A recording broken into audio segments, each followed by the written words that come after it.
My name's Stuart Winter, and I'm Artistic Director of Tracing Movement.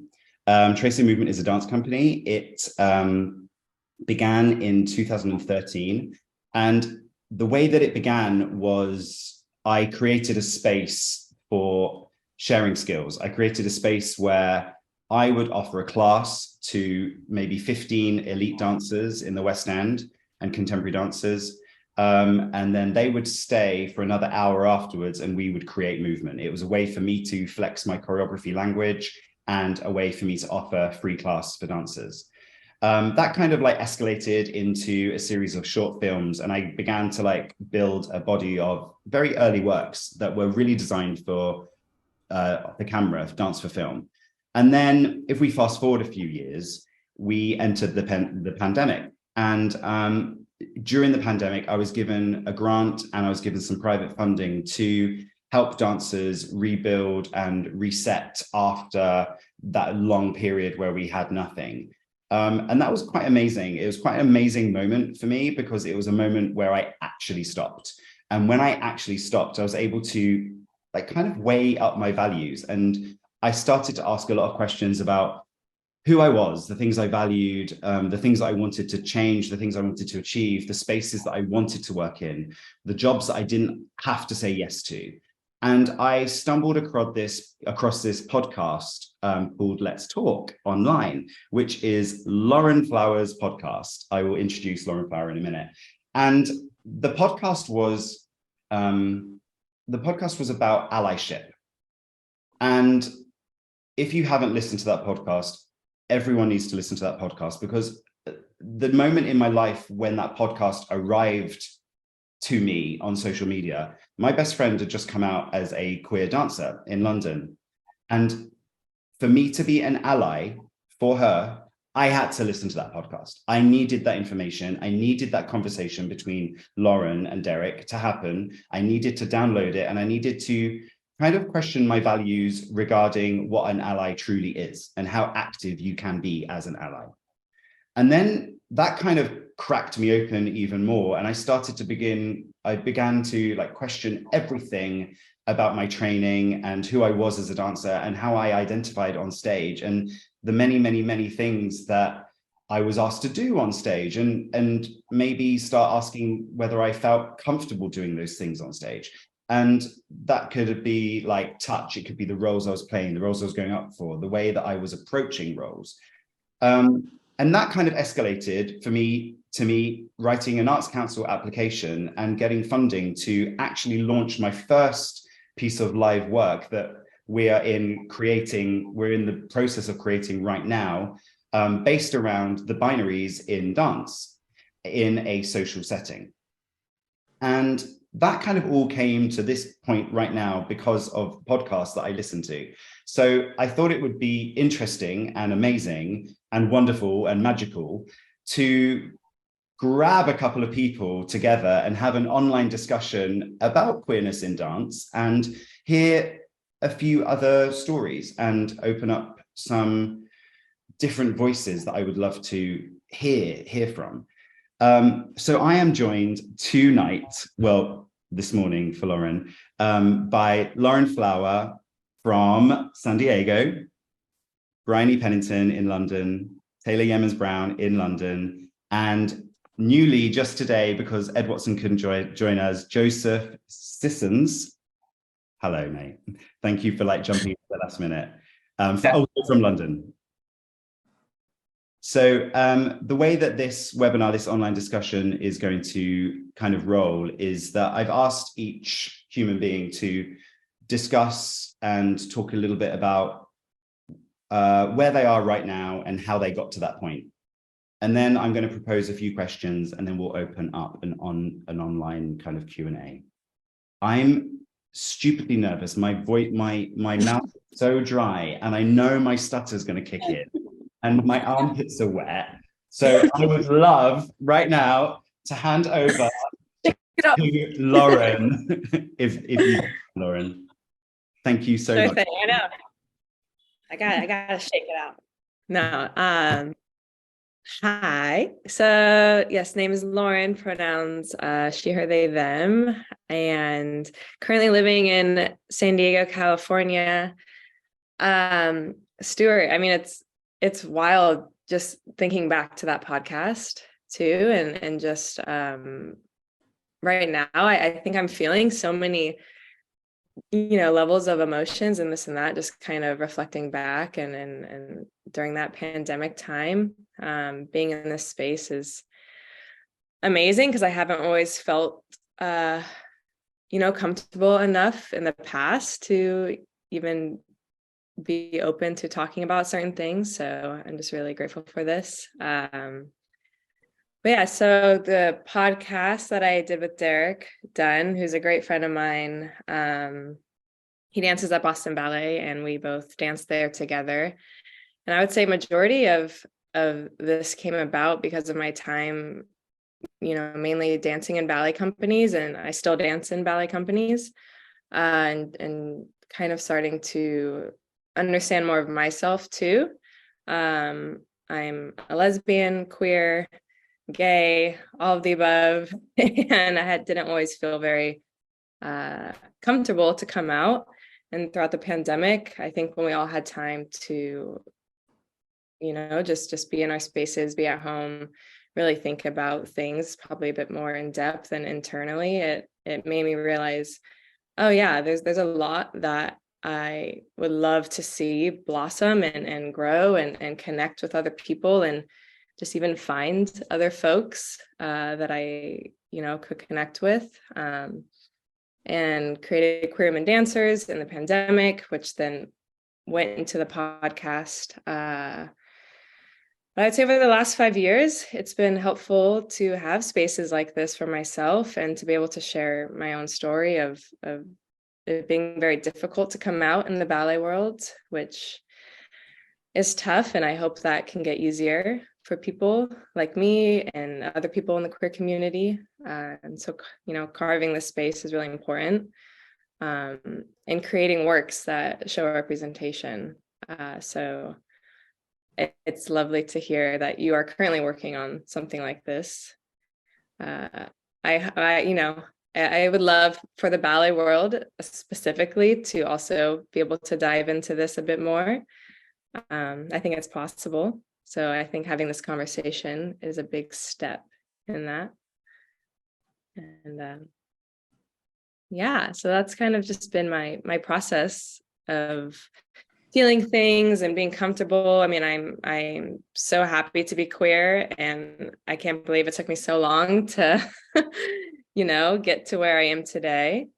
But sometimes I think certain paths or this or that are meant to be, and yeah, happy to be a person in this conversation. Lauren, you left Boston Ballet and then you have been doing some choreographic works. That's right.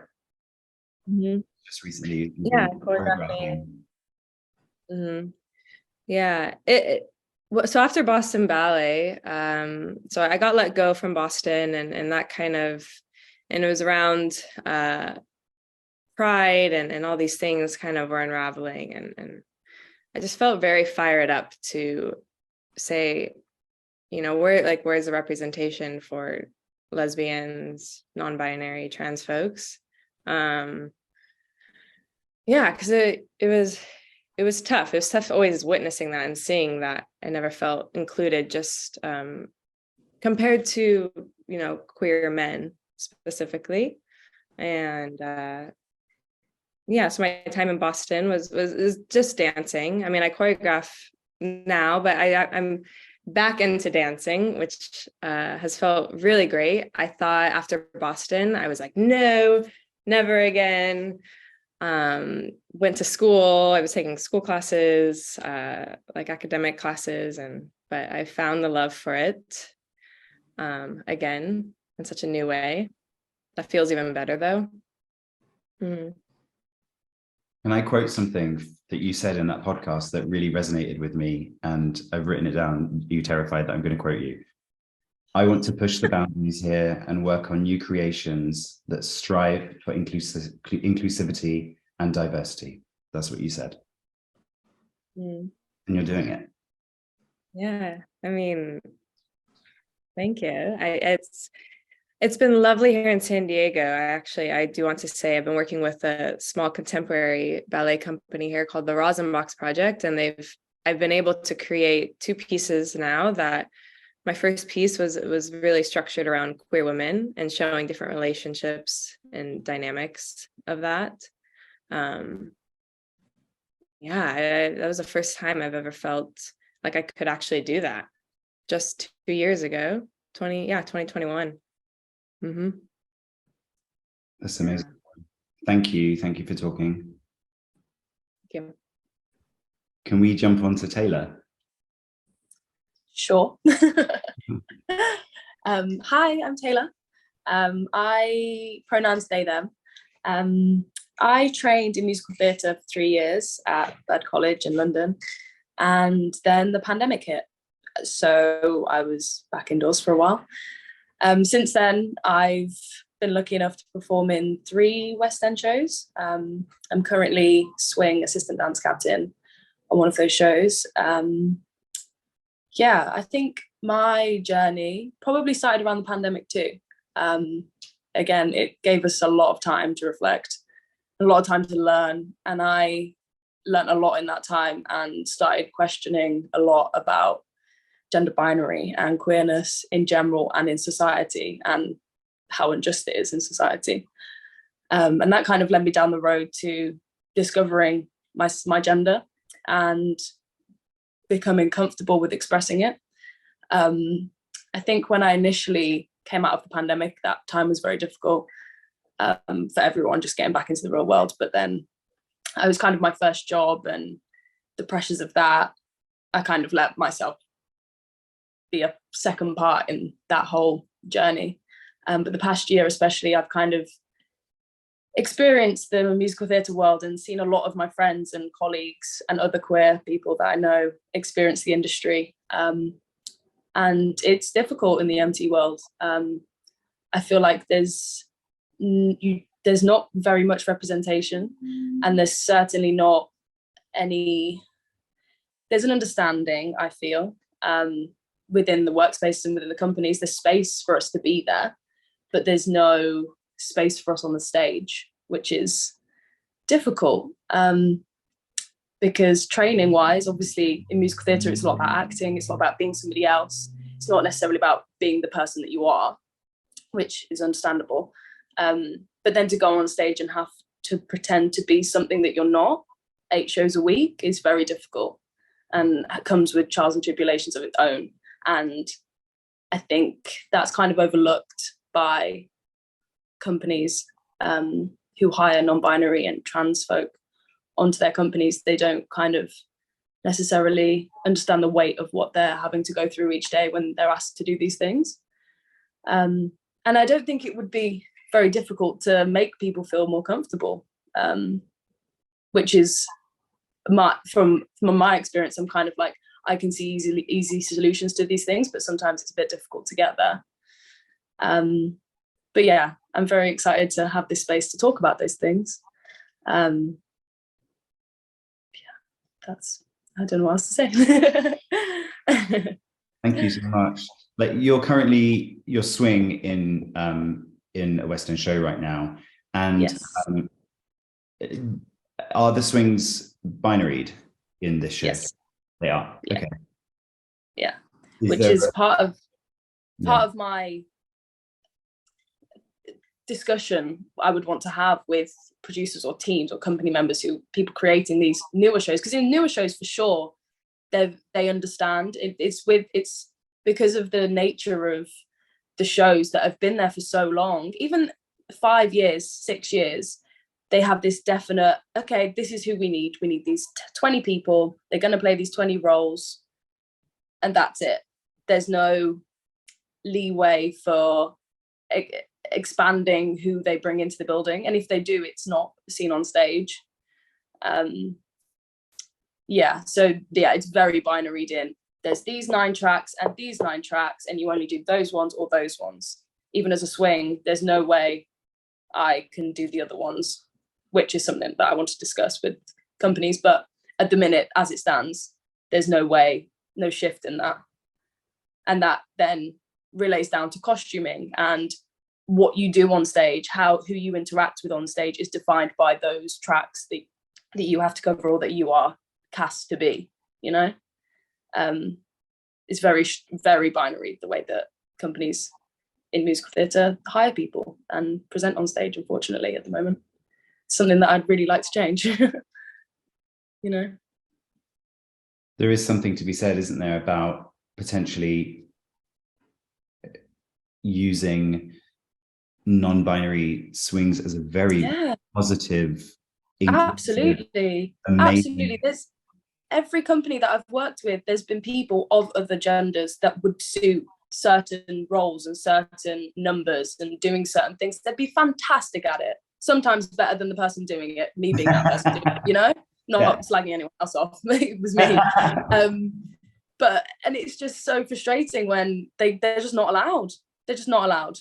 And not even when half the time we're not playing human beings, we're not playing literal world characters, we're playing far-fetched animals, or create like mythical creatures, and we're in these mythical lands where they say anything can happen, but yeah, there's still a lot of, you can't do that, you can do this. And that's frustrating. It's frustrating. Interesting. Yeah. Yes. In the 3 shows that you've done since graduating, do you think in all 3 shows that could definitely have happened easily, just with conversations and opening up? Yeah. Yeah, I think there's sections, there's parts. I'm not saying like throughout the whole show you need to change the whole thing. It's just in moments, in this number, that could be a thing that we discuss, that could be a thing that could be explored. It would only take 2 people switching positions for that to work. Yeah. And like it really, it would only take somebody taking off that jacket and putting on that costume for that to work. And to be honest, I think I didn't notice it until, like, in training as well, it's very much the same. The way that we were trained, it was always these set of people do this and these set of people do this. And there was no leeway of how that could change. And I think that's something that should change and should be discovered within the training process before it even gets to, because that feeds into the creative process then, you know. People are open to it at least before they go into jobs or training's a funny one, and we should definitely talk about that in a minute. It's there is something beautiful and magical that could potentially happen with training, and I'm in full support of it. It happening. Absolutely, I am too. Thanks, Tay. Bryony, can I throw over to you? Hey. Yes. Hi. So I'm Bryony. I use they them pronouns, and I am a freelance artist based in London. I I trained in contemporary dance, went to Rompbeth School, and predominantly, I guess, do that kind of work, but I kind of bleed into I guess more of a theatrical world, slightly musical theatre without the singing. Can't do that. But yeah, my background is mostly contemporary dance. And where should I start? What am I supposed to say about my journey? Where I started? Where you started? I've got so many thoughts in my head of like, me too. Like everything you said like really resonates, and I have so much to say on that. Yeah, but just to echo those things, I mean, this is the problem with our industry, I guess. We're caught in these male-female tracks that can actually very easily be changed. But I have to say, in contemporary world, I feel like there is, as per usual, kind of the starts to seeing things change slightly. Like I know Rompbeth School now do mixed classes, so it's just everyone. And when they do the solos, I believe that there's a choice. You can do so ballet solos, binary gender. You have ballet, the male, female, and then you also have one that anyone can do, and you can choose. So they're making really forward movements, I would say, in terms of that. And I think that it's seen to be a lot easier in a contemporary dance setting because it's more abstract. You know, I'm not saying that it's good, but it's better. You can kind of see more of a fluidity in the training, and also the shows that you see tends to be a bit more ability to be fluid. But we can always do better. We can always do better. But yeah, I've actually worked. I realized this year this is my like 8th year, I think, professionally, which is pretty nuts to have worked. Feels nuts to have worked for that long already, and I have changed a lot in that time. I came out before the pandemic as gay, and was kind of found out actually fairly easy, luckily. But I did have a reflection of actually I was kind of the only one in the company I was working for at the time. I realized I was the first kind of queer, identified as a woman at the time, queer woman ever really to enter that space. And I was like, wow, this is a huge company, you know, that has people going, you know, in and out all the time. And I can't believe that I'm the only one that they've had that's like gay. And yeah, I was pretty shocked at that, or at least openly. I was pretty shocked to realize that. But then through the pandemic, I guess similarly to TAELA, I had this like gender awakening.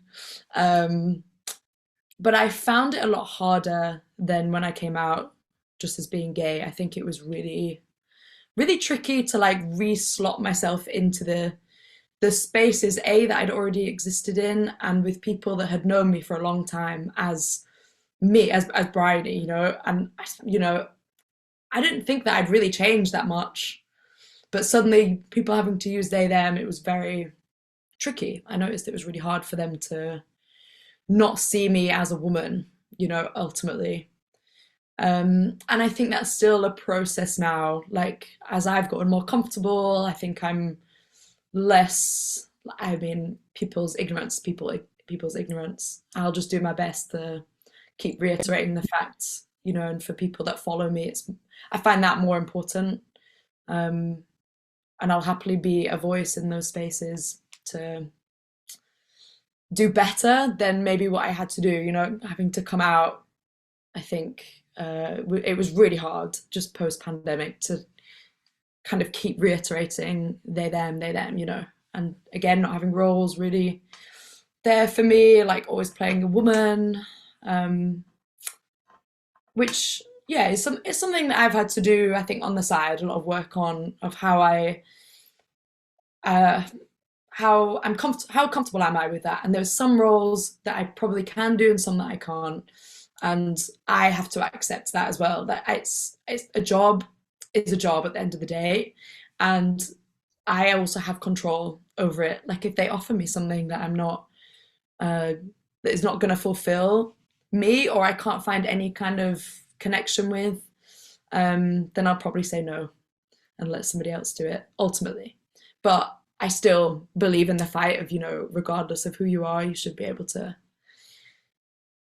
like, I guess, see yourself in the work. And that's the main thing for me. It's the representation and showing that. Also, I'm non-binary. I use they, them.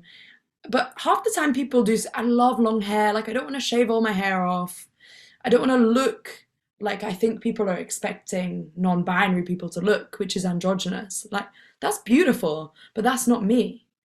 And I think until we start to see non-binary as this, like, as just, you know, exactly without the binary, so stop making that even into its own section. Until we have that, then we can't really tackle, you know, like we can't just have androgynous characters all around the place, because that's what we're starting to see a little bit, is the kind of representation that we're seeing is this like 50-50, and that absolutely has its place too and is underrepresented anyway. But I think it's recognizing that non-binary doesn't have a look or a shade or a color, or, you know, it just, yeah, it's that's the big thing for me. I think it's mostly about being seen in a workplace, and I know I'm having these conversations first, which is really hard actually, to be like the first or one of. Sometimes I feel that weight on my shoulders, like, am I actually doing it correct? And not correct, but there's also so many other conversations going on that are also important, and it's like, you know, shouting about it, but yeah, keeping the space open for everything else that we also have to fix in the industry.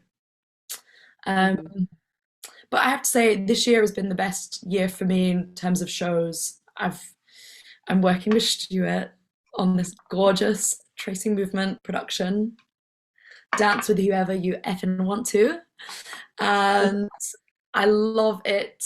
I love it so much. I love working with you. I love that we're not even trying to make it really like, you know, gender woo or queerness woo, but it's sorry, I'm trying not to use bad words. Woo. We're not even trying. It's just by hiring 10 queer people, or 8. There's 8 queer dancers. Like, just by having that in the room, it like, yeah, immediately has made it just more fluid, which I love. And also another show I was working on, I was sharing roles with two men, which was nice. I got to wear a cute suit and play like a desire character, the main role, like regardless of the gender. I got to wear a little mustache, which I loved. Yeah, and the 2 roles that I did, one was very like, I had to act the whole time in a pink dress, not so fun, but hey ho, it's my job. And then I got to do this other one, which I loved. And yeah, it was predominantly, I guess, a male role, you know. So I feel already a shift in it slowly. And yeah, just hope to continue to pave the way for all the baby queers. Just off the back of that, it might be really useful to say that on this project, we have 3 apprenticeship places for queer graduates, like, that are just in 3rd and 2nd year at colleges. I guess they're watching, so hey. And it's amazing having them in the space and working with them. They're amazing. We love them. Thanks, Bri. Thank you so much. Joseph, how are you doing? I am all right. To everyone who doesn't know me, it was supposed to be Edward Watson today, but unfortunately Ed couldn't make it. So yeah, my name is Joseph Sittons. I am a first soloist of the Royal Ballet. I've been with the Royal Ballet for 7 years now, and I trained at the Royal Ballet School. My pronouns are he, him, and I am queer. I think women are beautiful. I think men are beautiful. Everything is beautiful. And it's quite interesting. It's quite like a full circle moment for me to kind of replace Ed in this discussion. Because, for example, I'm sure we all know who Edward Watson is. If Ed Watson didn't exist, I wouldn't be able to exist in the same way that I do to this day. Like, what he's done for queer men in the ballet industry is he put himself on the line so we can all have a voice, and I can be who I am in the studio and I can be who I am on stage. So like, so much respect for Ed, and very honored that he chose me to replace him tonight. Part of my journey as a person in the ballet world is trying to find a way to inspire change just by existing. I think during the pandemic, a lot of things happened that I was very angry about in life and in the world. And I kind of shouted as loud as I could. And I feel like I kind of overshared a little bit with all of my opinions and stuff. You know, when sometimes you feel like a little bit vulnerable because you overshare, because you just want everyone to understand how you feel. So I kind of came back from talking about subjects like queerness and race and stuff like that, just to like bring myself back down to earth a little bit and to function a little bit better. And now I feel like more open to having conversation and more free and old enough and wise enough maybe to have the conversations without oversharing as such. But yeah, basically my journey in the Royal Ballet and in the ballet world in general is just to like inspire as many young queer folk and young Black folk as possible. Like I go on stage and I have my hair in dreadlocks, which is quite crazy for the ballet world, surprisingly. Like it's a big thing apparently, the fact that I'm Black. So just my way of existing in this world is, for example, like why I mentioned Ed, is I feel personally like my ancestors and my forefathers and the people that came before me kind of paved the way to be who I am, and it doesn't have to be anyone else's responsibility, but it's my responsibility as a person, and what my values are and morals are, is to like kind of take their hatchet and take it as far as I can. So if like Carlos Acosta came before me and existed as a Black man in that space, then I'm going to push it further. I'm going to be the first dancer with dreadlocks in the Royal Ballet. So whoever comes after me can push it even further, and we normalize everything. And when down to my sexuality and queerness, the more I push the way I speak about things, and I'm more open and more vulnerable, even though I might be putting myself at risk a little bit, it means that it will be easier for someone after me.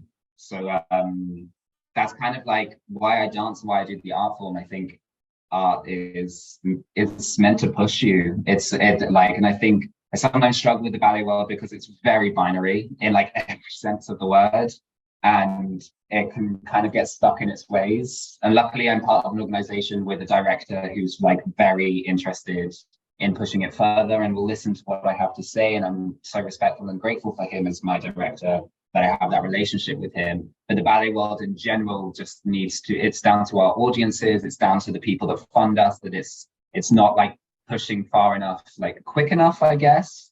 So it can be frustrating at times, but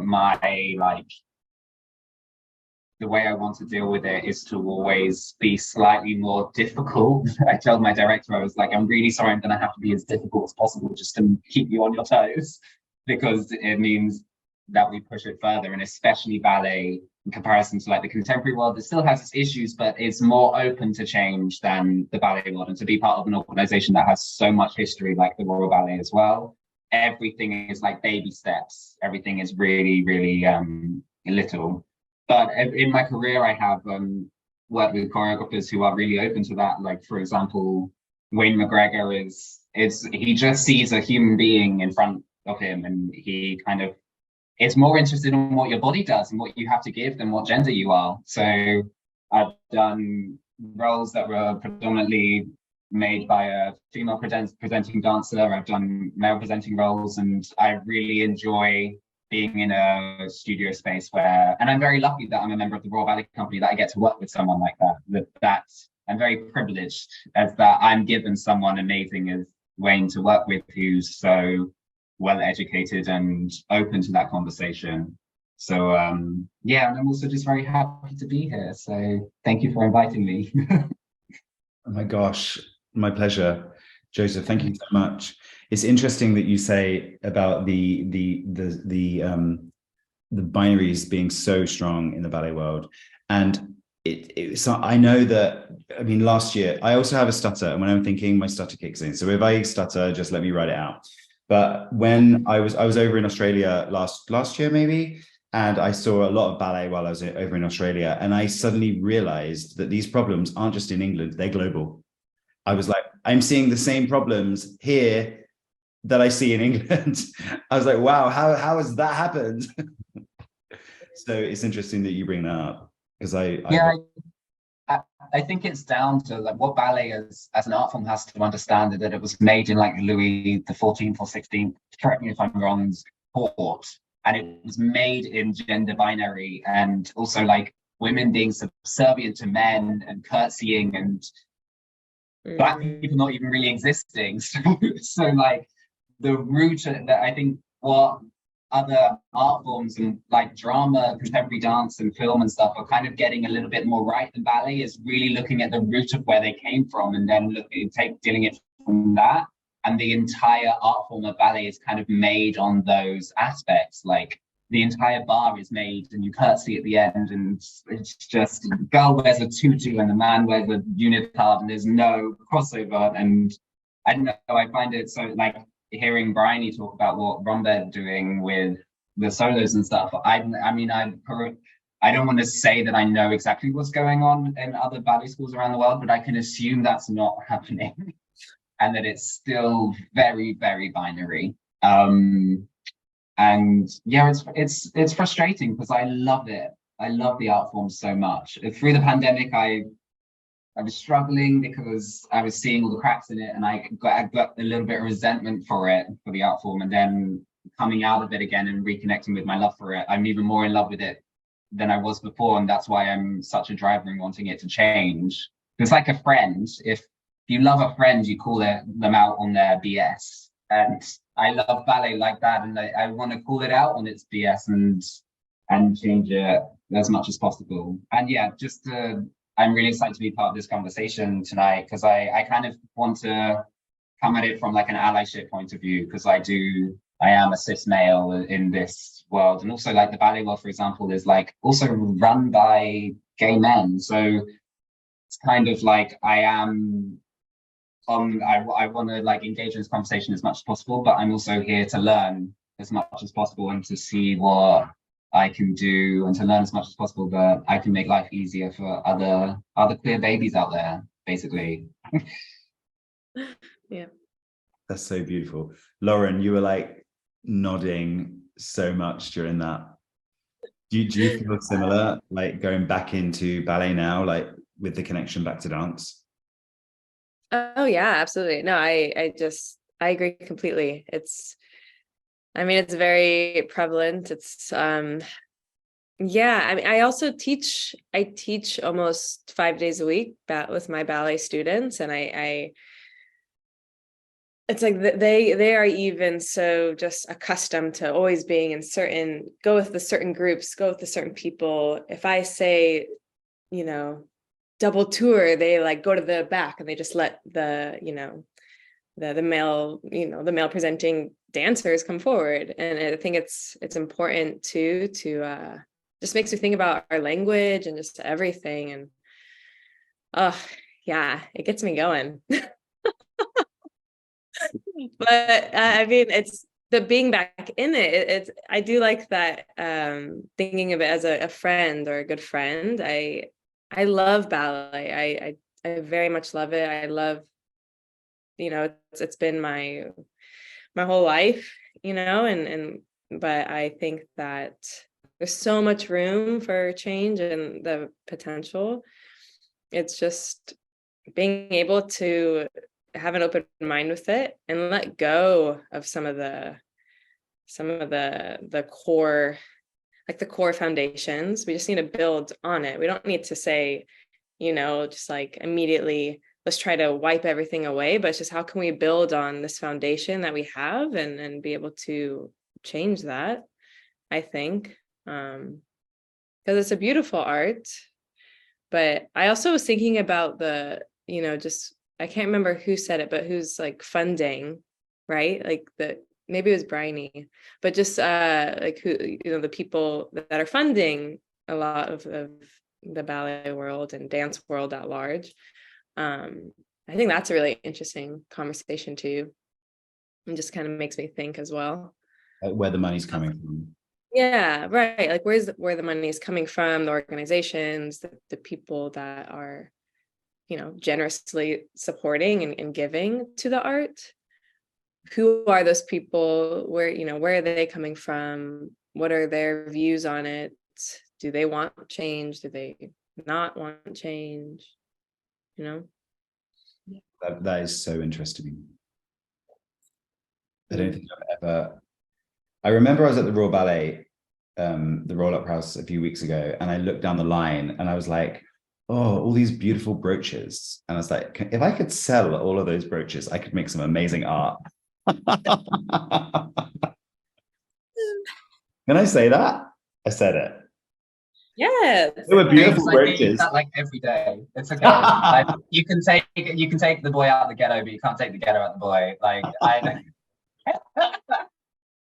They were gorgeous brooches, but I thought they were quite, I just wondered. I mean, yeah, I definitely, as a member of the Royal Opera House or a ballet, sometimes struggle with the audience that we have, even though I love the audience and I've always got a nice reception from them. But I do sometimes feel like I've struggled in the past. I mean, the best way I can relate this to is like race and stuff like that, and in the fact that I don't always like see my people out front. So it's kind of like existing in a world that you're not necessarily always performing for your folk, as it were. And it's the same with queerness as such, unless we're doing like a new ballet by Wayne or Chris Wilden or someone that like, it's normally the same kind of audience that want to see Aurora balance on one foot. And that's kind of all they expect. And I love what Lauren was saying. Like, that's the best way of putting it, is like, yeah, the foundations are there, is how we build up on that. And with the way I'm trying to push the Royal Ballet in a way, and they're actually a bit like, especially my director, he's very receptive, he's really good. It's more like what trickles down and what the donors and the sponsors want. Like, they react to certain things that you throw on stage with like that kind of vision, and unfortunately they also pay for the tickets.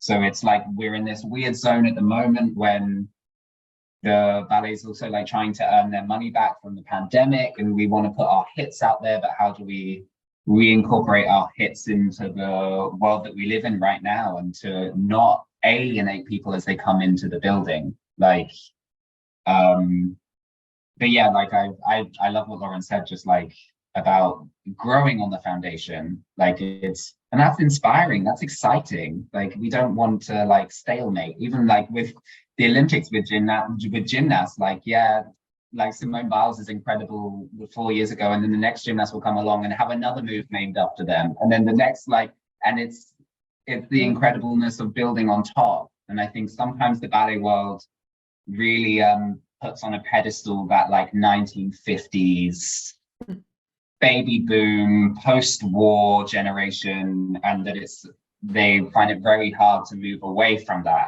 And younger audiences are craving stories that they relate to. They don't necessarily relate to that anymore.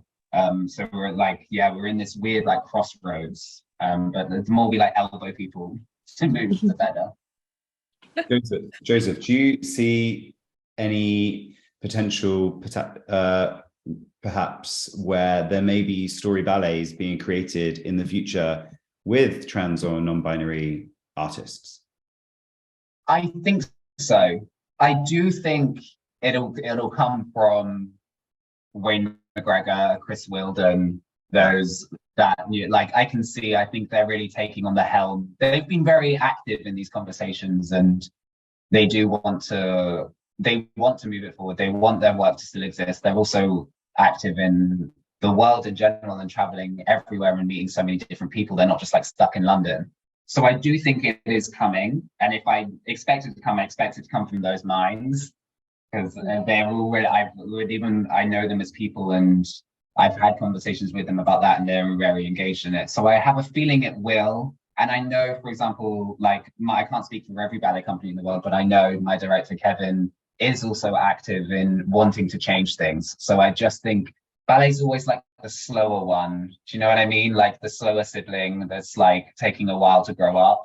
Like, and that's kind of how I feel. It's we're raising them. We're raising the ballet world a little bit more than the contemporary world, if that makes sense. Yeah. And it's nice. We're in. Go on. Sorry. Speak to you, Lauren. No. I just because yeah, like I've just been so heavily in ballet world, dance world, but I just, with musical theater and theater in general, it's that world is so new for me. And I mean, is it similar? Like when Joseph and I are speaking really heavily around ballet?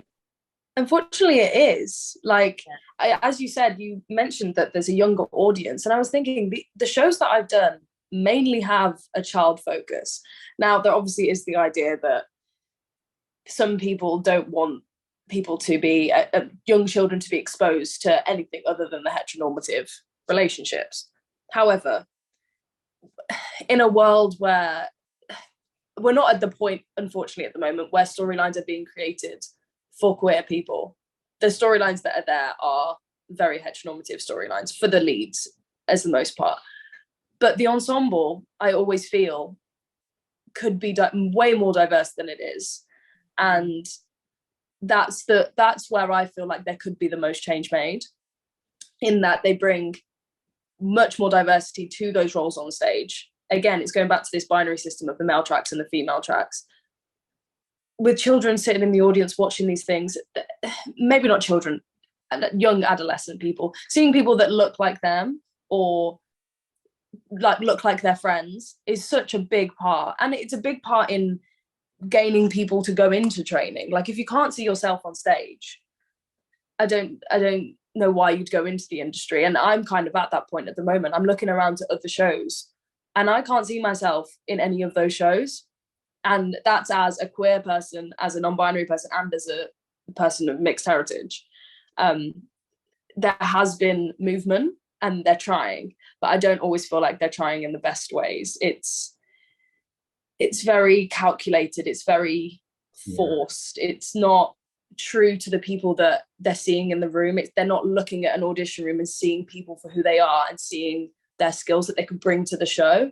They're looking at their show and saying, oh, we need this person with this ability and this person with this ability, and anyone other than that is not right for this poll, and you're being cut. It's really tricky because they want to maintain their show. They want to keep the sales as they have been for the past however many years, and they really struggle to think that if they change one or two tracks or diversify the tracks slightly or make the company look different to how it is now, they think they're going to lose sales, which is a really difficult position to be in because it stunts so much growth. Which is really frustrating. Very frustrating. To me, I mean, art is so experimental, and if you can't have the courage to just try, I mean, even if that's how I feel about art and just dance and movement, all of the above. So and don't get me wrong, there's moments, obviously musical theatre is very broad. There's moments where there's obviously very much unity. You see on stage unity, which is absolutely valid and stunning, whatever. But there's so many moments on the musical theatre stage where individuality is pushed and wants to be seen, and you're given the option of almost not creating your character, but each character should feel different and each person should feel different on stage. And yet there's still the difference within those people is still locked in these boxes of, oh, but we've only got those costumes, so you can only be that or that, and you can only kind of do that choreo that sort of way because that's how we want it and that's how we want it to look. It comes across very freeing, and it comes across as if, yeah, you can be your individual self in this role, but actually as a non-binary person, as a queer person, you can't be yourself because those spaces aren't there for you on stage, which is my current dilemma, because I am constantly being back and forth with this individuality on stage. They're really wanting to push individuality on stage, and it's like, but I can't feel myself on stage because the movement that I'm doing and what you want me to portray in this scene or this dance is not true to who I am. So it's not coming from my heart, which is a struggle. It's really difficult, because my performance then isn't real. It's not true to who I am, Yeah, which is why I find it so interesting, Bryony. I actually saw you in that piece that you said that you were able to switch up the binary systems, and I was like, that's what needs to happen. I don't understand why in class, like, it comes back to the class situation where students aren't just allowed to try, allowed to figure out if they like this style of movement, or if they can do it, or if they just keep training on the things that you've the foundation that you've made. Surely trying new steps or trying new movement qualities is never going to be a bad thing. And I don't understand why students aren't given those opportunities, especially at colleges and musical theatre colleges, where it technically shouldn't be as binary as it is. because I know I would have benefited from that a lot, because I love moving in different ways. However, I was told I was only allowed to move in certain sort of ways when it wasn't contemporary. In the musical theatre world, in contemporary land, I was given some more variation in my movement that I was allowed to do, and I could express myself much better. But when it came to musical theatre, it was like, okay, split the room.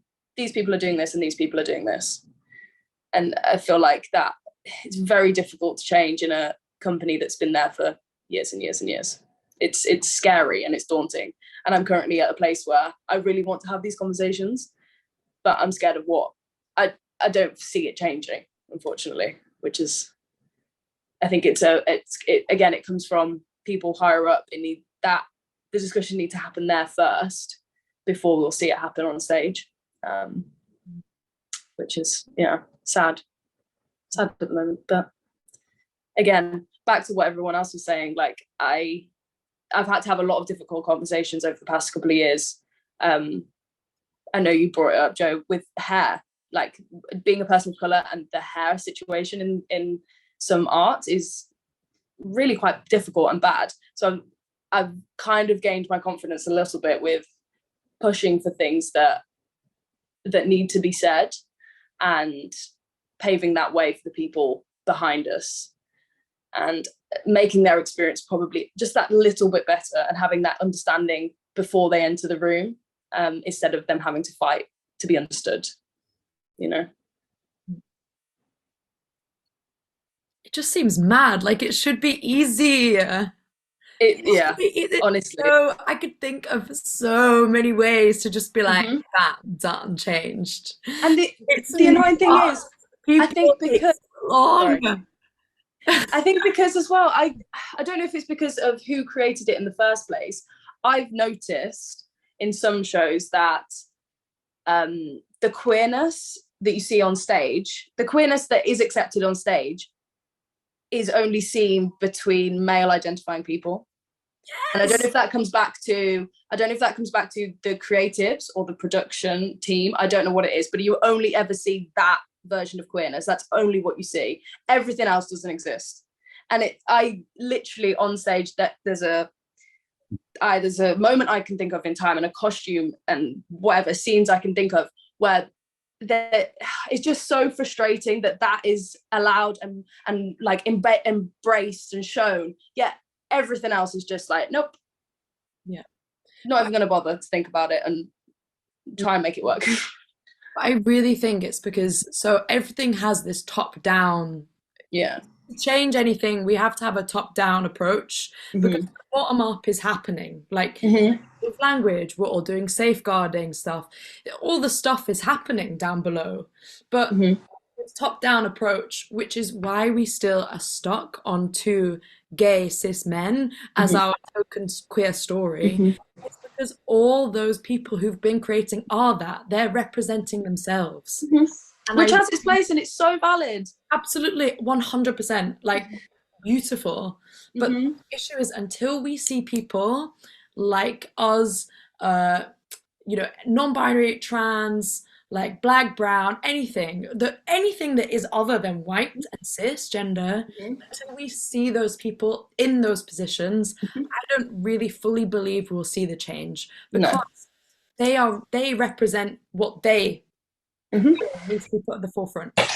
Now, I do think there is a ability. I think some people are clocking on to the fact that that's a bit old news now, still important, but is a bit old news. So we need to like, how do we make it relative to a newer, younger audience? But I really do think it takes, I think it takes 30 years, like a generation, for anything to fully change. And unfortunately, it will be, we're all like a similar age. It'll take us to grow even get there to get into those positions in order to be able to change it. We're at the moment trying to like do it from the bottom. We're trying to do it from the bottom up.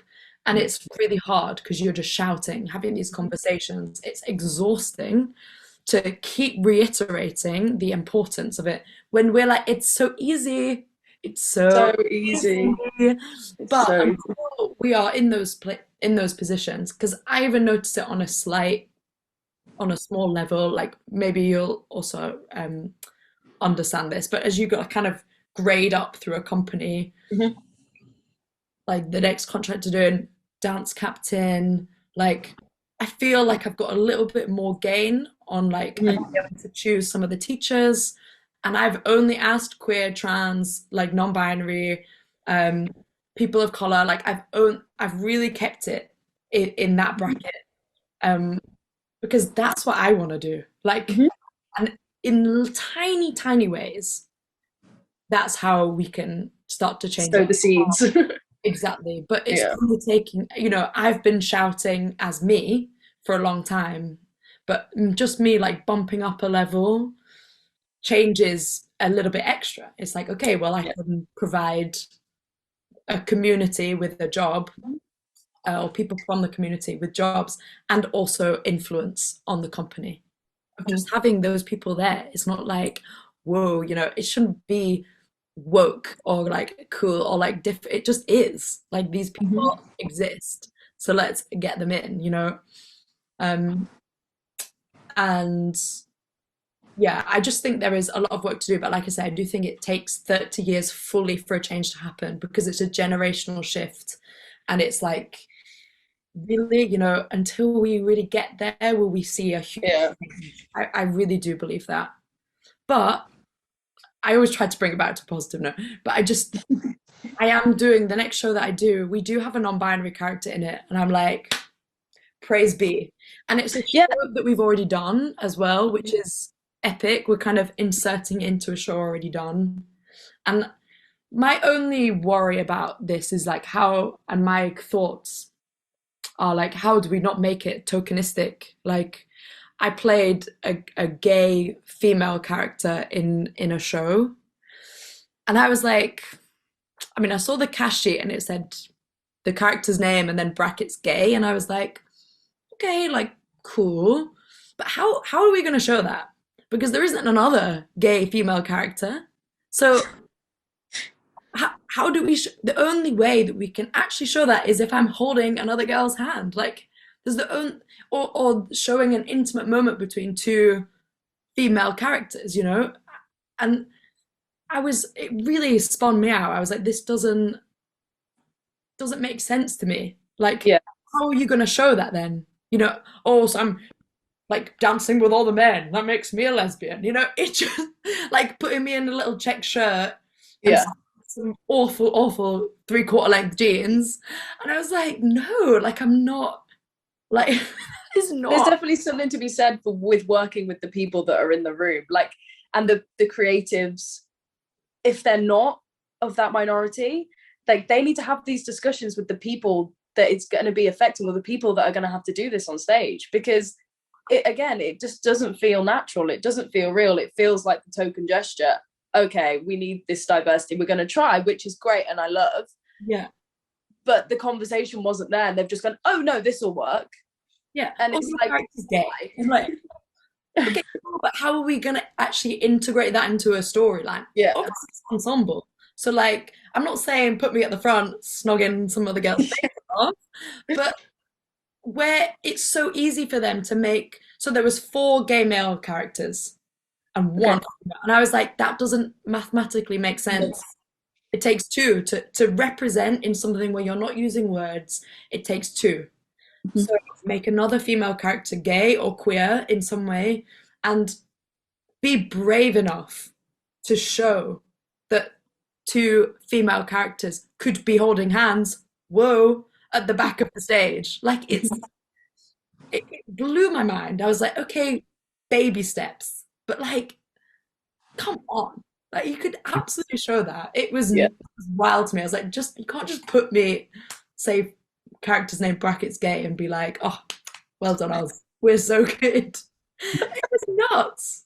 But they didn't have the conversation, and I probably wasn't brave enough, I think, to really bring that up at the time. It's difficult. But this conversation is scary. I do think that we will get there, but I just think it is this, and so going back to donors and money and where it's coming from, this top-down approach is really the battle that we're fighting, because it's diversity in all forms, you know, not making this a token gesture. Yeah, a lot, you know, it's, Yeah. you know, how are we're still filling some kind of quota on Exactly that. Black people we have in a company.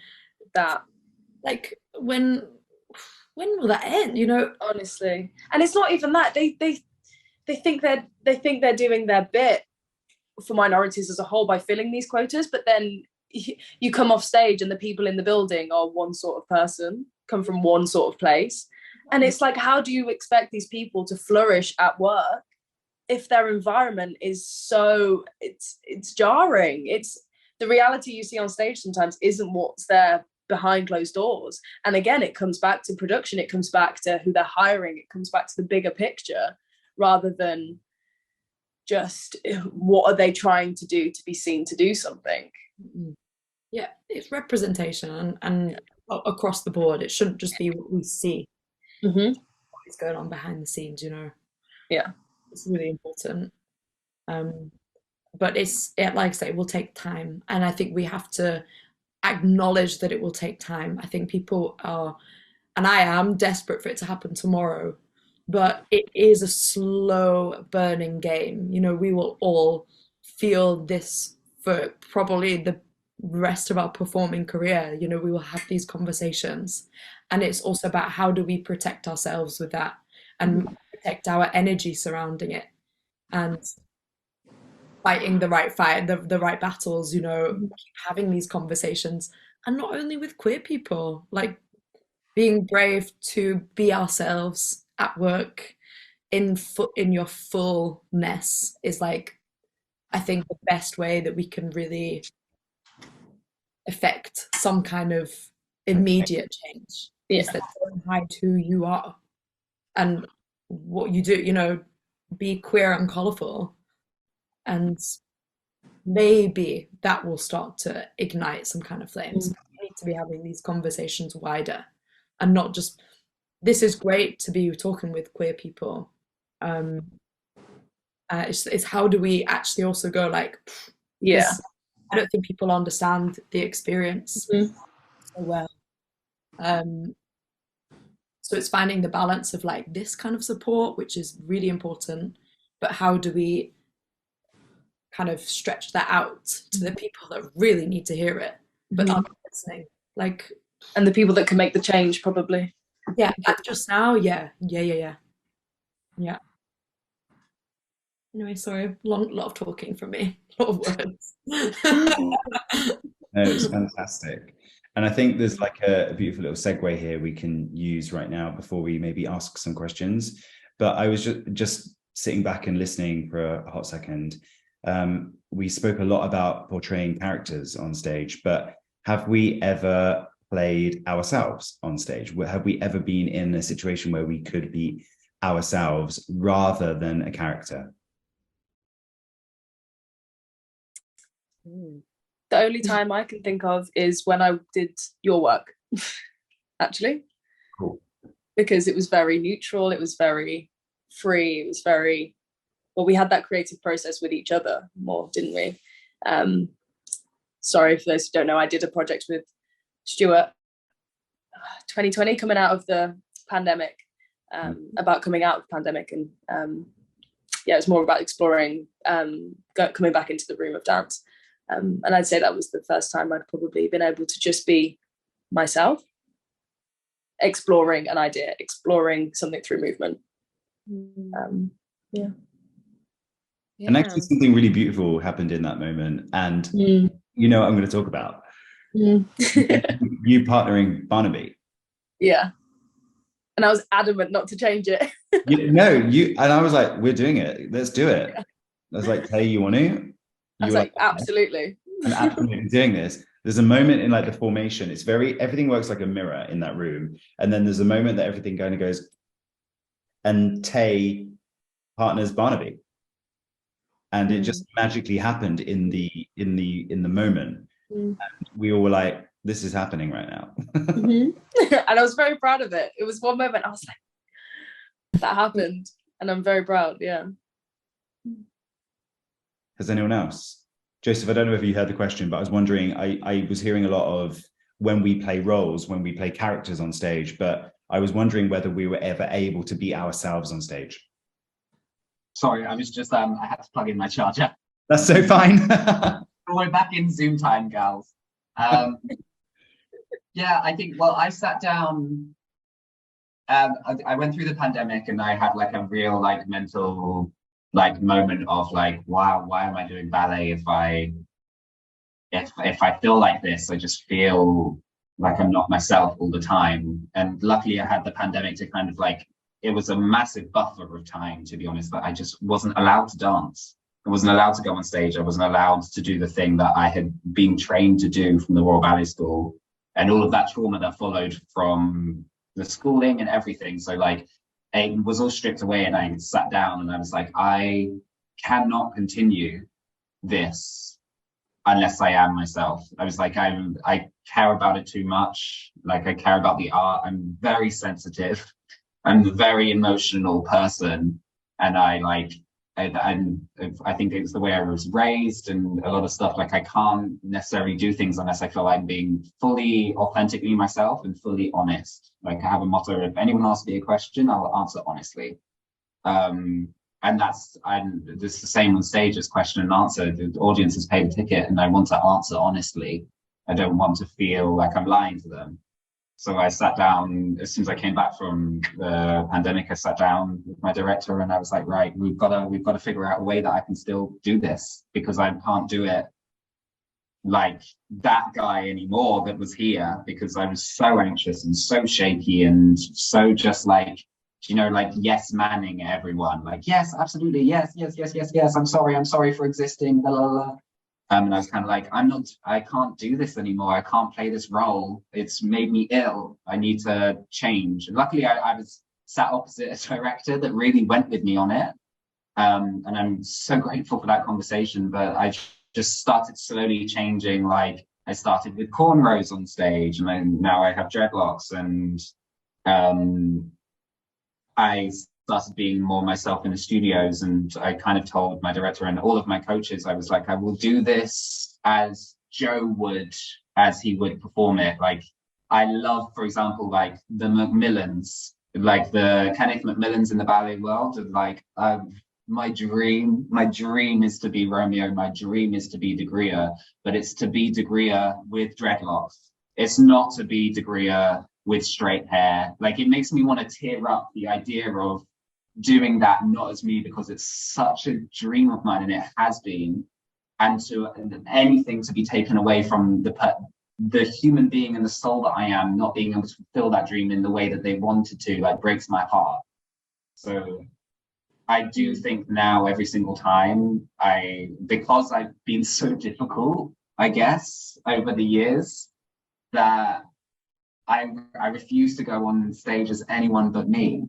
And I know I have a privilege in that, because I'm a cis male, and guess what? I can go on and do a pas de deux with a man and kiss him, like I've done 5 times over my career, because people are more used to seeing that. And it does frustrate me, like when Bryony, bless you, when you said earlier, like, be brave and do that. And it's ridiculous that we're asking people to be brave. It's not brave. Like, it's not even difficult. Like, it just is. You exist, and that's the reason why we should be putting that on the stage. It's not for anything else. It's not for wokeism. It's not for ticket sales. People simply exist like this. And the motto that I always say, for example, because I just have to bring it back to race, because that's my like experience, is to like compare this to, is like, when I think about Black Panther, and I always say this, it's like, it always comes up when that's the highest grossing Marvel movie. And it's because when you put it on, the entire Black community showed up for it. And guess what? You got dollar, you got bank, because you'd put out a movie that an entire community threw their money at. Like, I'm not exactly like the best fan of Bridgerton writing, I'm so sorry, but I will watch it because the wigs, the weeds, the wigs. I'd be like, oh God, I just ignore this script, but I'm going to watch every single episode of this because I've got to support, because it's just incredible that even exists. Yeah. So I don't know, if you put the art out there, the people will come, and everyone's so hesitant to put it out there. And over the past, I've felt difficult and radical, and you guys must feel difficult and radical, but you're not. You exist, and that should be enough. Like, it just, sorry, I'll get like floaty up in the air about it, but I just don't get it. No, snaps. I completely agree. Yeah, it's ridiculous. We're just people.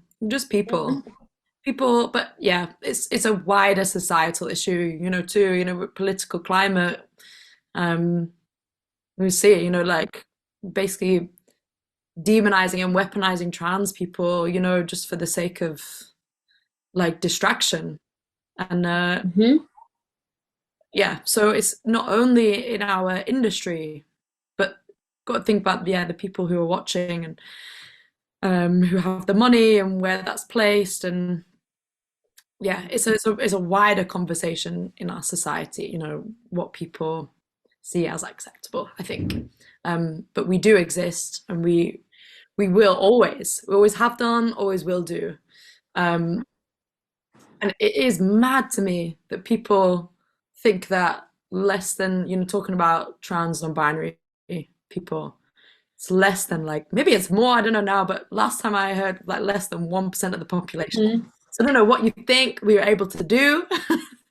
Like, we're all just gonna band together, like, trans pride is like tiny, it's tiny amount of numbers compared to gay pride. But I don't know what people think, however many thousand people it is are able to do, it just, yeah. It's coming back to that allyship, though, that maybe you were discussing, Lauren, in that podcast. Like, it's seeing the wider community. Like, yes, you represent yourself and represent what you are, but you also have to help other people up sometimes. You have to represent the people that are less represented than you. And just the allyship of, no, like, we're going to stand together on this, rather than, okay, we can fight our battle and you're going to fight yours. Yeah. We can all fight it together. Right, because then nothing will come about that. Exactly. Keep like this and everything. Yeah. Oh, it's true. Allyship is a huge part of it. Yeah. There is a question. I'm going to read it out. I'm going to do my best. I'm not very good at reading. Talking and reading comes second for me. I move. That's what I do, and I'm so much better. Sometimes I'm getting sweaty now. Oh, there are loads of questions are coming in. Okay, right. Question number one: when regarding visibility within the dance space, would you say it's explicit queerphobia or just general lack of consideration of artists as humans? To be valued as a queer artist is to ultimately be treated as a human with care and consideration. Of course, us queer folks suffer the most in regards to visibility, but surely a general ethos of human care and consideration can benefit for all. How do I go around being seen as a queer artist where there is such a general lack of care and consideration of dancers as humans rather than just moving cogs in a machine? Yeah, good point. Yeah. Absolutely. I think this is something that's perhaps changing with coming back from the pandemic. People are seeing a shift in how the work-life balance, and we've seen equity and dancers push for trying to get a better balance between those. In the MT world, it's 8 shows a week usually, which is an awful work-life balance. There is no work-life balance. And I think coming after the pandemic, we're seeing people fight more for those rights, fight more for being a human being first, rather than, you're lucky to be here, let's shush you in the corner and be part of this wider picture. So yeah, I agree that more human care and compassion for the people on stage would make a big difference with pushing representation within the arts. I was just thinking about that because I just had a wonderful conversation with an artistic director about she was basically saying, I don't, like, you're a lovely dancer, this and this, but like, I want to know you as a human. Like, I want to be able to understand who you are, like where you come from, what do you, just like, how are you? How do you, just like who you are. And I think it's such a rarity to hear that. Personally, I have maybe heard that twice in my time as a professional dancer. But something like that is, yeah, the beginning of being able to just be seen and not feel like you're this robot, you know, you're just, or you're so replaceable or this or that. It's really important to be able to feel valued for who you are. Yeah. I think also the value of, I mean, generally, maybe I'm gonna, between Broadway and the West End, for sure, the Broadway dancers regarding finances are a lot more valued than us in England, by a massive amount, and by talent, and by the talent is seen in a different way. I feel, I mean, I might be wrong, but through my lens, I feel like there is a visibility and respect for the skill and craft that is offered on stage in America, on Broadway, that is not here in the West End. I am confident to say that. I'm going to say this, and I know this is radical, but I am still paying off a credit card that I had to take out when I got my first West End job in 2005. I'm still paying it off because I was paid. That doesn't surprise me. I'm still paying it off. I'm still paying it off. Yeah. This is a problem, and this question is like actually pretty like in me, because it infuriates me. Mm-hmm. Do you want another question? Can I just add to that? Yes, please, Bryony. I do think there is a general lack of like human care, understanding, and I just think it's worth clocking the fact that being a queer person in a society is even less. How we're seen as a community generally is less than people seen just as being human. I think I don't really know how we shift and change that other than keep being ourselves and showing people that we're human. You know, I hold a lot of privilege in the way that I look and how I identify. You know, people don't know until they ask, or until I say, until I tell. Yeah, I just think it is worth pointing out that it's harder to be a queer person, but I think in these spaces a lot of the time, but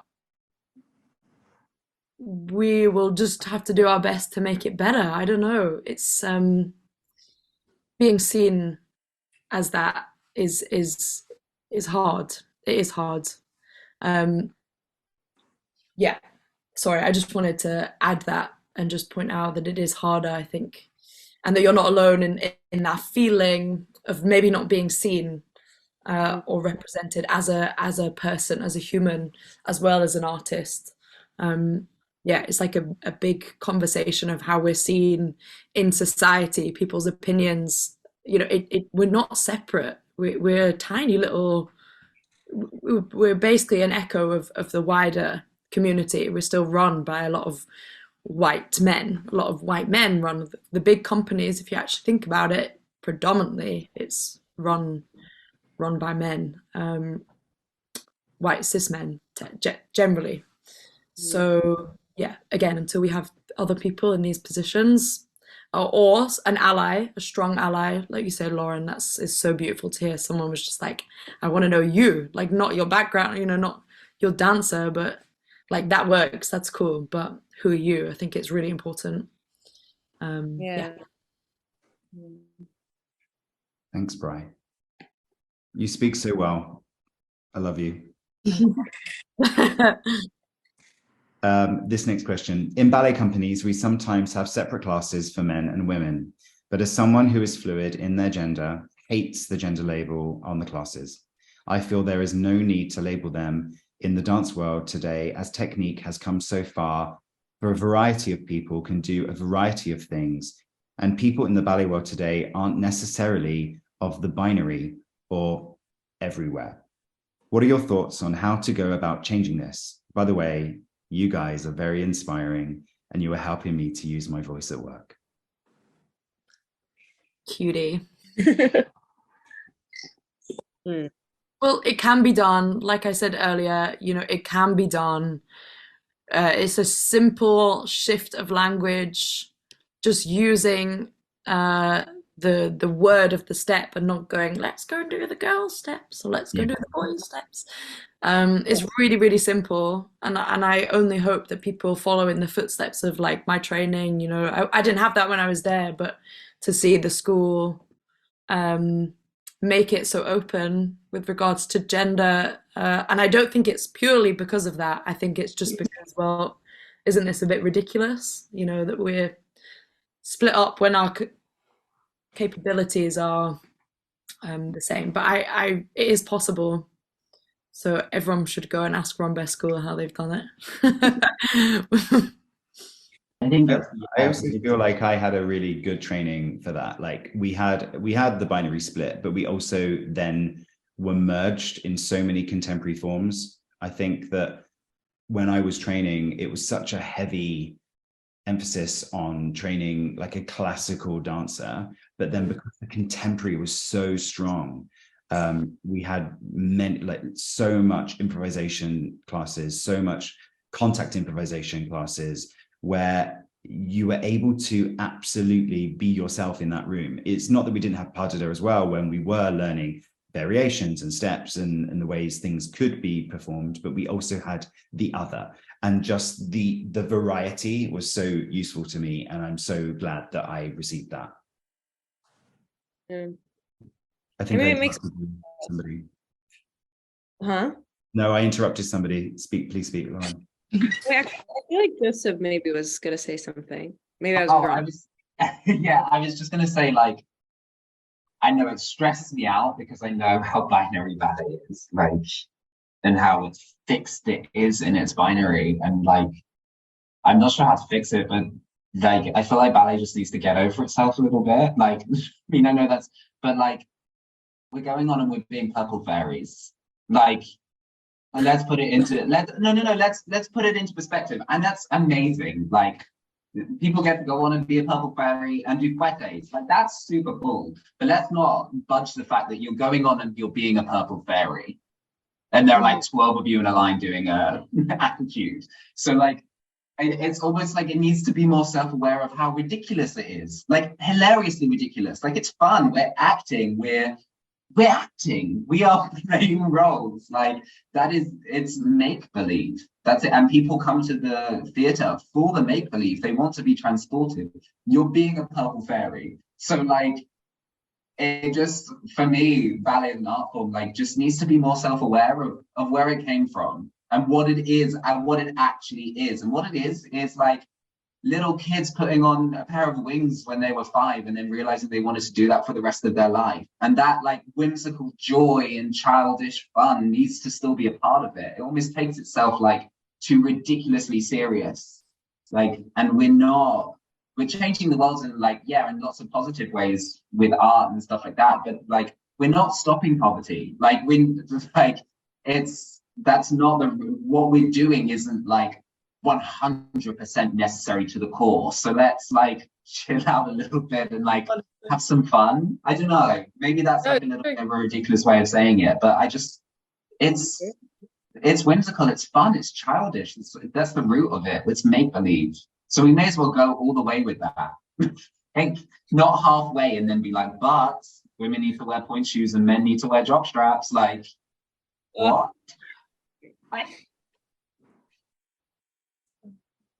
Yeah. You're being a purple fairy. I love it. It's so true though. Like, you're literally being a mythical creature. People come to the theatre for escape. Oh, but wait, you gotta have boobs to be able to do that. You know what I mean? It's like, what? It's so ridiculous. Sorry. This is what I mean though. It's so simple, these things. When you actually say it, you're like, this is ridiculous. It is ridiculous. And I don't mean that as like a downgrade of the art form. That's why I love it. Like, it is make believe, it's fun, it's joy, it's just joy, it's soul. So like, why strip that away just because you want to like make it elitist and separate and this is this and this, that is that? Like, it's restraining, and it actually restrains artists who I think not being able to grow. in my personal opinion. But it doesn't have to be like everyone else's, I get, but I don't know, I just don't necessarily understand it.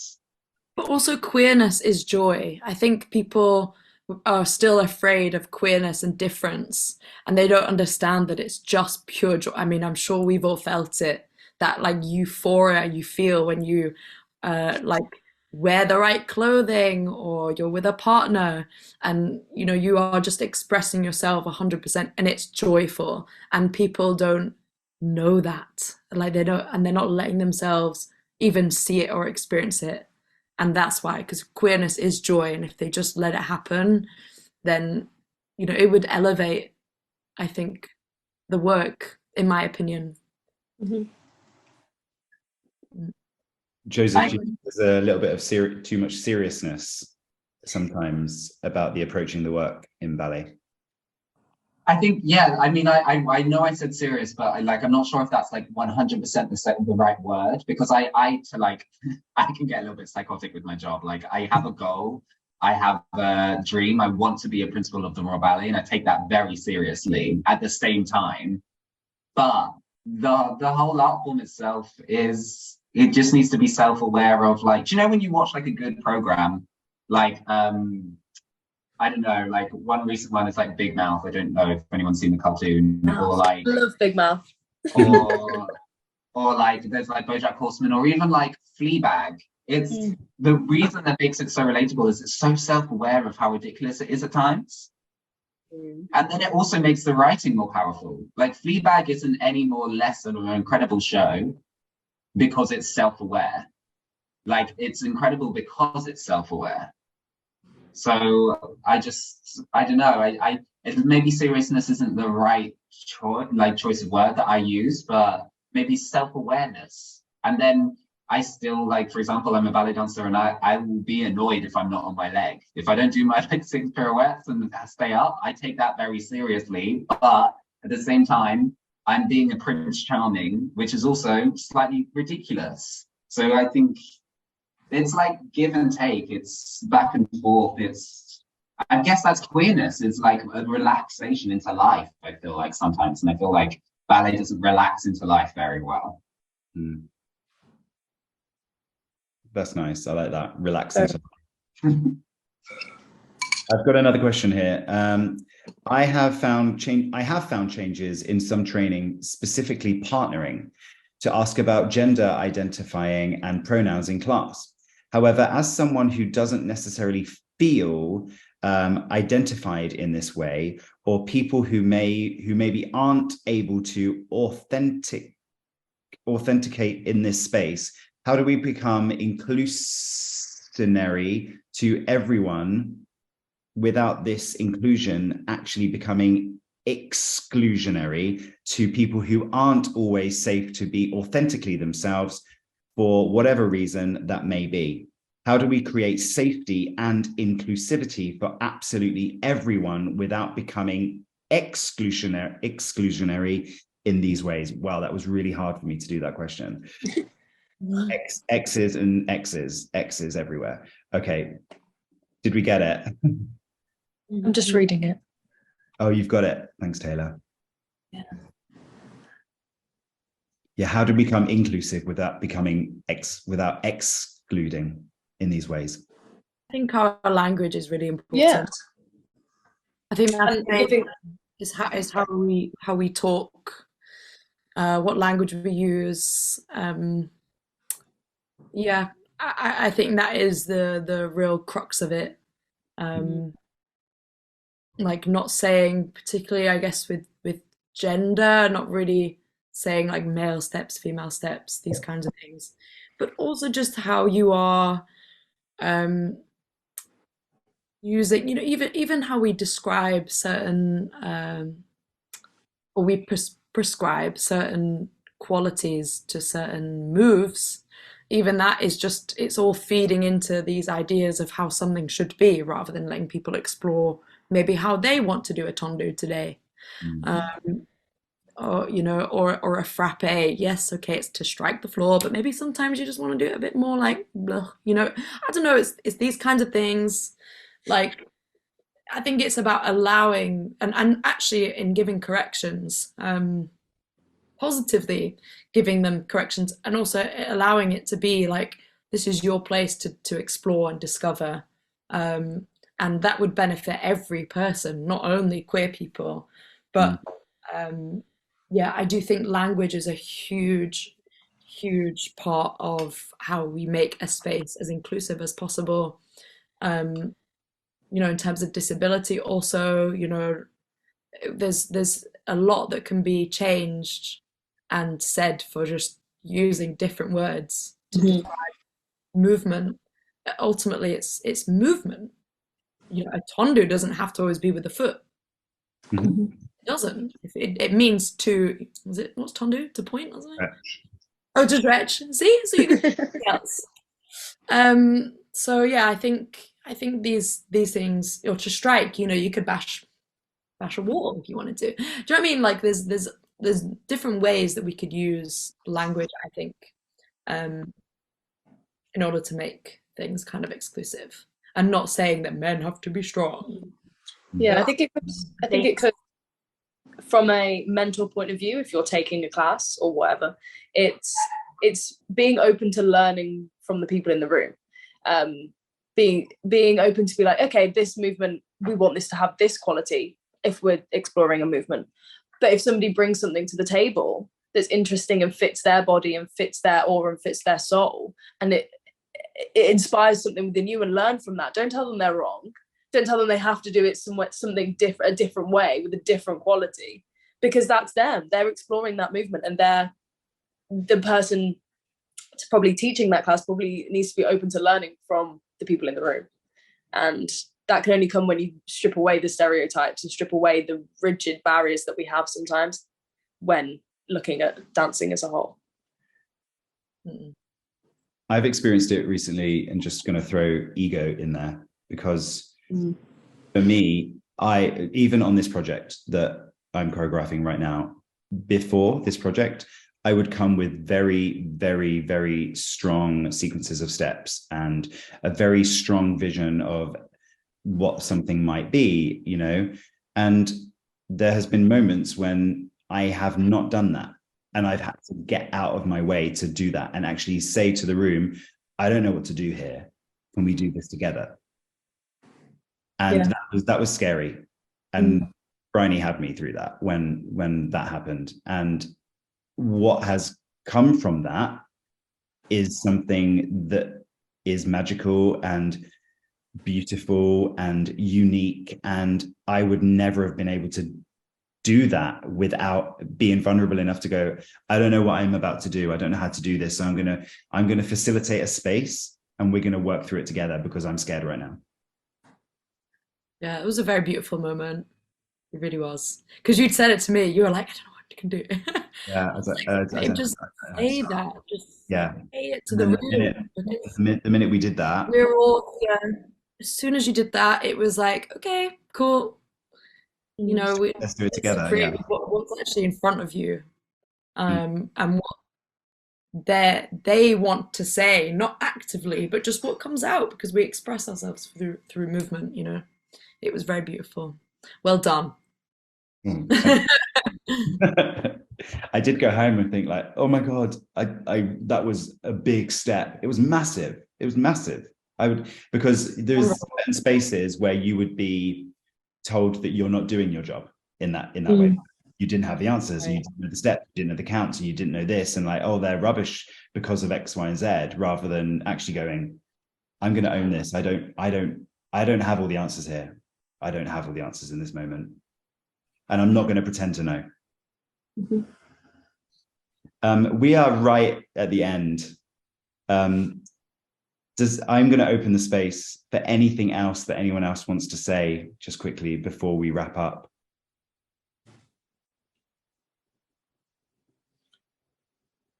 Oh, there is one more question. Andreas, did we all see that? Did we all just see the other question? Yeah. Oh, no. Andreas, this is from a college student point of view. How do you find the middle ground between playing yourself in a character and not being stereotyped?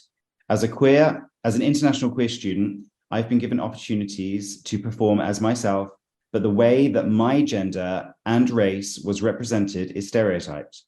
But even I can't answer that question because I am different, but also similar to everyone else.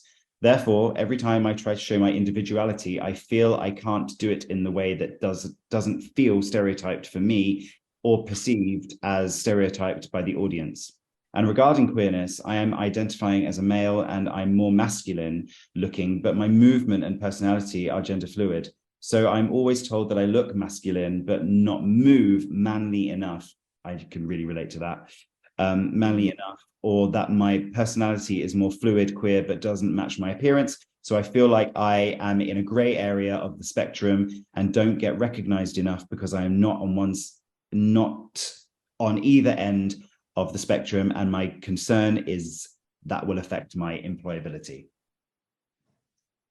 Tricky, really hard, because we're often, applying for roles, especially like narrative characters, and I just think that, I don't know, sorry to use it, but like F them, like really, there is space for you and who you are. There is. It's just finding that. The most important thing is that you take work that is gonna feed your soul, even if it's not necessarily the character, but you know that the environment, you've got people who are going to support you. Like, we have to sometimes make compromises, I think. With these things, there isn't the perfect scenario just now where we are seeing space for queer people to exist as themselves on stage. And this is the thing, hopefully we get to a place where that is the case.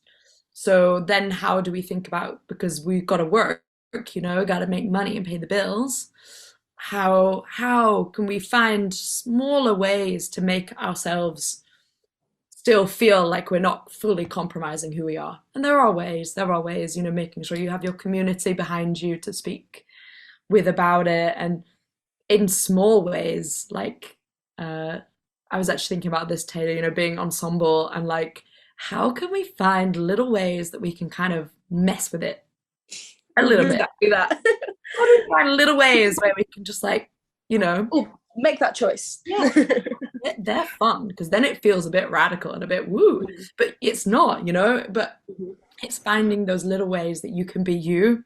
And it doesn't always have to be the loudest thing. It doesn't have to be the principle. It don't have to be but there are definitely ways that I've found to be a bit naughty and a bit cheeky and kind of mess with the system from the inside.